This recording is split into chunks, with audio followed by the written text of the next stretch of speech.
तो देखिए बच्चों, कल हमने आपको क्या कराया था, कल शक्ति के बारे में बताया था, पी के फॉर्मूले बताए थे कि पी बराबर क्या क्या होता है। पी बराबर बी आई टी होता है, पी बराबर बी स्क्वायर आर टी होता है, और पी बराबर डब्ल्यू इंटू टी होता है।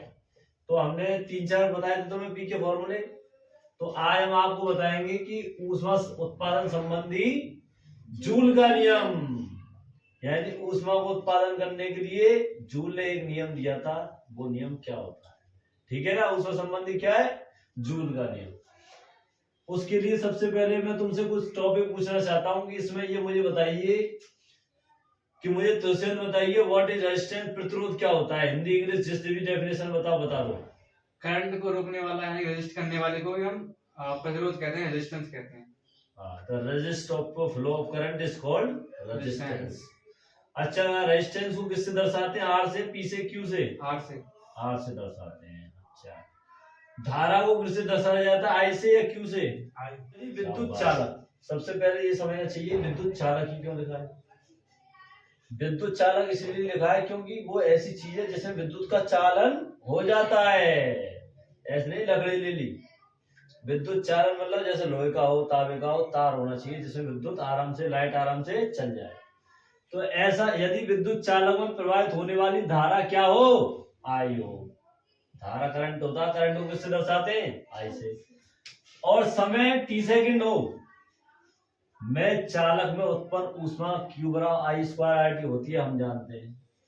लेकिन जूल में अगर निकाल, जूल में होती है, अगर इसको कैलोरी बदल दिया जाए, जूल से कैलोरी बदलने के लिए आई स्क्वायर आर टी में 4.2 से डिवाइड दिया जाता है, तो ये क्या होती है, जूल से कैलोरी में बदल जाती है। समझ आया?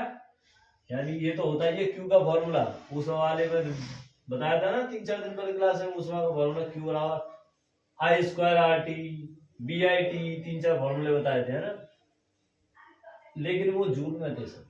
ऊष्मा का मात्रा, ऊर्जा का मात्रा, बल का मात्रा क्या होता है, सभी का जूल होता है। लेकिन अगर तुमसे पूछ रहे कि ऊष्मा निकालो लेकिन कैलोरी में निकालो, तो जो ऊष्मा का मात्रा फॉर्मूला दिया गया उसमें क्या करेंगे, केवल हम 4.2 का डिवाइड कर देंगे, वो कैलोरी में आ जाएगा।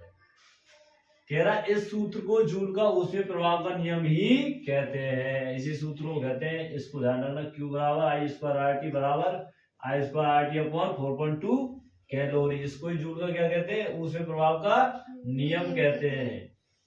अब इसके अनुसार देखो, चालक में प्रवाहित धारा के कारण उत्पन्न ऊष्मा। भाई धारा प्रवाहित करने पर ही तो ऊष्मा उत्पन्न होती है। ऐसे होते हैं रखा हुआ तार अपने आप हीट हो गया, ऐसा होता है। ठंडा ठंडा तार गर्म हो सकता है क्या, नहीं हो सकता। तार तभी गर्म होता है जब उसमें धारा दी जाती है, करंट आता, करंट ज्यादा आ जाता है तो तार गर्म होने लग जाता है। कभी कभी तो केबल जल जाती है ज्यादा तार वोल्टेज आने पर, अगर वो लोड सहन नहीं कर पाती है तो।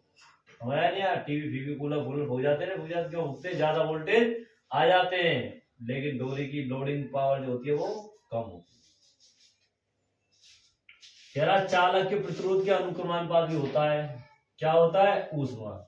यानी क्यू क्या है, लेकिन ये ध्यान रखना यहाँ पर क्यू कैपिटल क्यू क्या है, ऊष्मा में वो नहीं है आवेश, यहाँ पर क्या है, ऊष्मा है, हीट है। हीट को यहाँ क्यू से दर्शाया गया, ठीक है। तो इसमें क्या होता है, जो प्रतिरोध जो है किसके अनुक्रमानुपाती होता है, आर के, यानी कि रेजिस्टेंस के प्रतिरोध के सीधा समानुपाती होता है। यानी प्रतिरोध के बढ़ने पर ऊष्मा का मान बढ़ता है।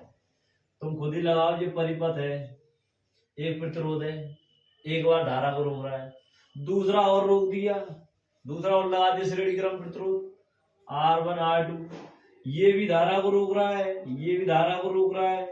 अब जितना धारा को रोकोगे तो विरोध होगा, विरोध होगा तो क्या होगा, ताप होगा, ताप होगा तो ऊष्मा उत्पन्न होगी।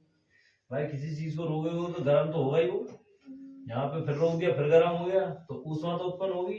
तो तभी कहते हैं कि ऊष्मा समानुपाती होती है, यानी जितना आर बढ़ाते जाओगे उतनी ऊष्मा बढ़ती जाएगी। प्रतिरोध बढ़ेगा तो धारा रुकेगी, धारा रुकेगी तो ऊष्मा बढ़ेगी।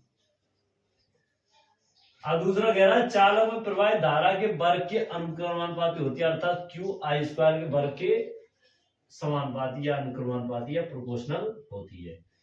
कैसे होती है, जैसे मान लो कि आई का मान 1 एम्पियर दिया हो, 2 एम्पियर, तो क्यू का मान क्या हो जाएगा, 2 का स्क्वायर यानी कि 4। यानी कि क्यू के आई के 2 एम्पियर होने पर क्यू 4 बन जाता है। इसका मतलब क्या कह सकते हैं हम, कि जो उत्पन्न ऊष्मा है वो धारा के वर्ग के समानुपाती होती है। धारा का वर्ग जितना बढ़ेगा उतना ही ऊष्मा बढ़ेगी।